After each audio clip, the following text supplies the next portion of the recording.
আমাদের দেশি পাতি। হ্যালো গাইস, আজকে আপনাদেরকে দেখাবো দেশি পাতি হাঁস ভুনা কীভাবে করতে হয়। একদম অন্যরকম একটা। এরপরে এখানে অ্যাড করছি রসুন বাটা, আদা বাটা,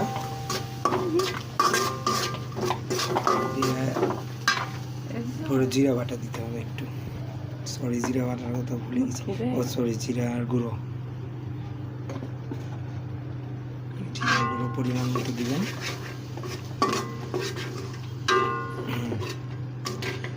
যত এবার ইতে হলো কাঁচা লঙ্কাটা তো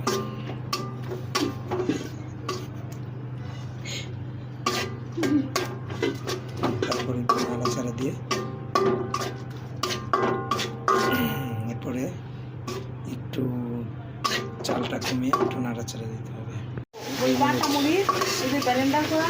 তারপরে এখন এখানে দিতে হবে, দেখবে এখানে এই যে হালকা নাড়াচাড়া দিয়ে একটু কষিয়ে নেওয়ার পরে এখানে আমরা ব্লেন্ডার করা কিছু শুকনো মরিচ অল্প দিও না,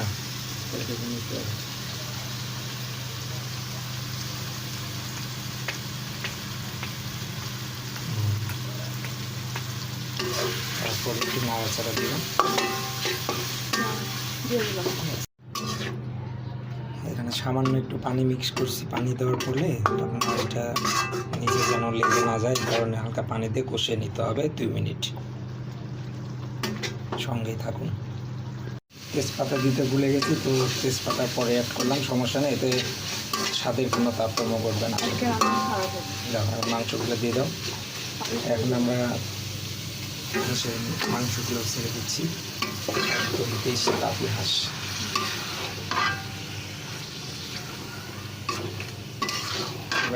বাড়িতে গিয়ে নিয়ে এসেছি। একটু নাড়াচাড়া দিয়ে মাংসটা ফুললি মাখো মাখো করে নিয়ে এটা হালকা নাড়াচাড়া দিতে হবে। চালটা মিডিয়াম মাছ দিয়ে দেখতে হবে যেন পুরোটা মাংসের সবগুলো মশলা অ্যাড হয়।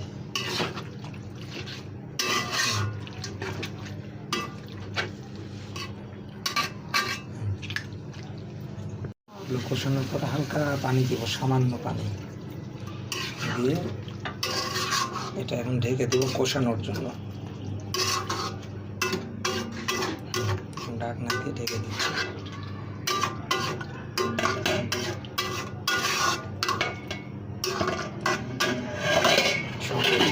ধন্যবাদ।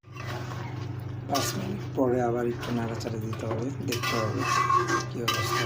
দেখেন অনেকটাই তেল ছেড়ে গিয়েছে এবং হাঁসে পর্যাপ্ত পরিমাণ তেল ছিল, যার কারণে আমি তেলের পরিমাণটা একটু কমিয়ে দিয়েছি।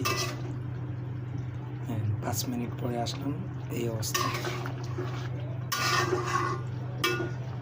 এটা ভালোভাবে একদম শুকনো করে কষিয়ে নিতে হবে। যদি ভালোভাবে না কষানো হয় তাহলে হালকা একটু গন্ধ লাগতে পারে।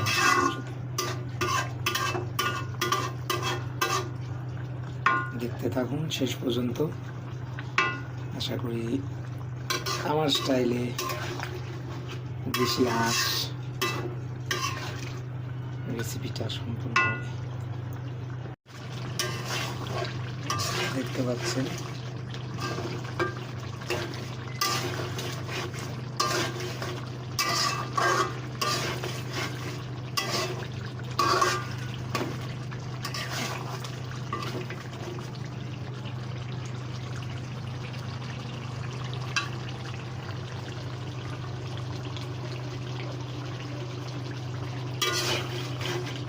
হাঁসের মাংস সেদ্ধ হতে একটু সময় নেয়। ভালোভাবে কষিয়ে নিচ্ছি, প্রায় শেষ হওয়ার মধ্যে। সম্ভবত 5 মিনিট লাগবে। দেখতে থাকুন শেষ পর্যন্ত। ধন্যবাদ। ফাইনালি আমাদের দেশি পাতি হাঁস রান্না শেষ পর্যন্ত কালার আসছে। এই হলো আমাদের দেশি পাতি হাঁস ভুনা। ও আরেকটা কথা বলতে ভুলে গেছি আপনাদের, সেটা হলো আমি মুগ ডাল দিয়ে আজকে পোলাও চাল খিচুড়ি করছি, সেটা দিয়ে ট্রাই করবো, দেখা যেতে। হ্যালো গাইস, এই যে আমাদের ভুনা খিচুড়ি এবং দেশি পাতি হাঁস রেসিপি। এইভাবে যদি আপনারা রান্না করেন তাহলে পাতি হাঁসটা অনেক সুস্বাদু, অনেক মজাদার লাগবে। মাশাআল্লাহ, অনেক সুন্দর হয়েছে।